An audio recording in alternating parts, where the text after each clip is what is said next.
За да стигнете до пещерата, трябва да минете през село Карпачово и после да минете през много лоша кална пътека и затова не трябва да се минава с лека кола, а с джип или камион.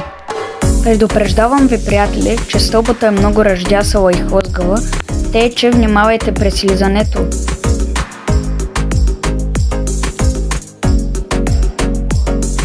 Пещерата е дълбока 48 метра, около 5-етажен блок и е много тъмно по-надолу, затова си вземете много силен фенер.